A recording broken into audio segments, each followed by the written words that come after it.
ಕೆಲವೊಂದ್ಸಲ ಗಿಡಗಳನ್ನ ತುಂಬಾನೇ ಇಷ್ಟಪಟ್ಟು ಹಾಕ್ತೇವೆ, ಅದೇ ರೀತಿ ಅದರ ಕಾಳಜಿನೂ ಕೂಡ ಅದಕ್ಕಿಂತ ಹೆಚ್ಚಾಗಿ ಮಾಡ್ಬೇಕಾಗತ್ತೆ. ಈಗ ನೀವು ನೋಡ್ತಾ ಇರೋ ಈ ಪುದೀನಾ ಪಾಟ್ ಅಲ್ಲಿ ಸುತ್ತಮುತ್ತ ಇರೋ ಮರದ ಒಣಗೋಗಿರೋ ಎಲೆ ಎಲ್ಲ ಅದಕ್ಕೆ ಬಂದು ಬೀಳ್ತಾ ಇರತ್ತೆ.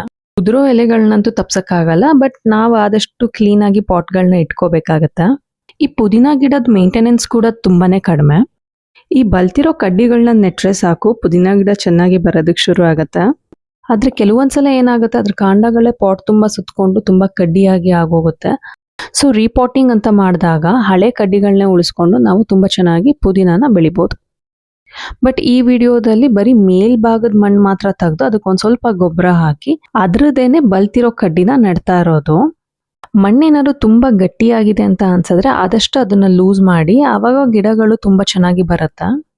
ಈಗ ಇಲ್ಲಿ 2 ತರ ಪುದೀನಾ ಗಿಡನ ನೆಡ್ತಾ ಇರೋದು. ಒಂದು ಅದರ ರೂಟ್ಸ್ ನ ಯೂಸ್ ಮಾಡ್ಕೊಂಡು, ಈಗ ರೂಟ್ಸ್ ಯೂಸ್ ಮಾಡ್ತಿದ್ದೀವಿ ಅಂತ ಅಂದ್ರೆ ಜಸ್ಟ್ 1 ರೌಂಡ್ ಸುತ್ತಬಿಟ್ಟು ಹಾಗೆ ಅದನ್ನ ನಾವು ಮಣ್ಣಲ್ಲಿ ಮುಚ್ಚಿಬಿಟ್ರು ಸಾಕು, 2 ವಾರದಲ್ಲಿ ಪುದೀನಾ ಎಲೆಗಳು ಚಿಗುರೋದನ್ನ ನೋಡ್ಬೋದು.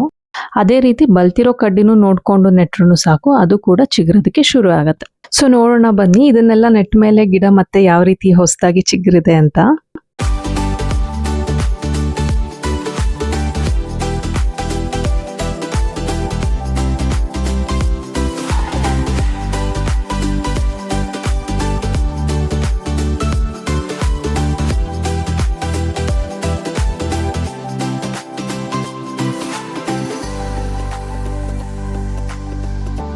ಸೊ ನೋಡಿ, ಬರೀ 3 ರಿಂದ 4 ವಾರಗಳಷ್ಟರಲ್ಲಿ ಎಷ್ಟು ಚೆನ್ನಾಗಿ ಹೊಸ ಚಿಗುರು ಬಂದಿದೆ ಅಂತ.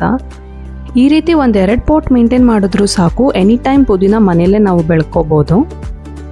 ಯಾಕಂದರೆ ಹೆಚ್ಚಾಗಿ ನಮ್ಮ ಅಡುಗೆ ವಿಷಯಗಳಲ್ಲಿ ಪುದೀನಾ ಅಂತೂ ಸಿಕ್ಕಾಪಟ್ಟೆ ಯೂಸ್ ಆಗ್ತಾನೆ ಇರುತ್ತೆ.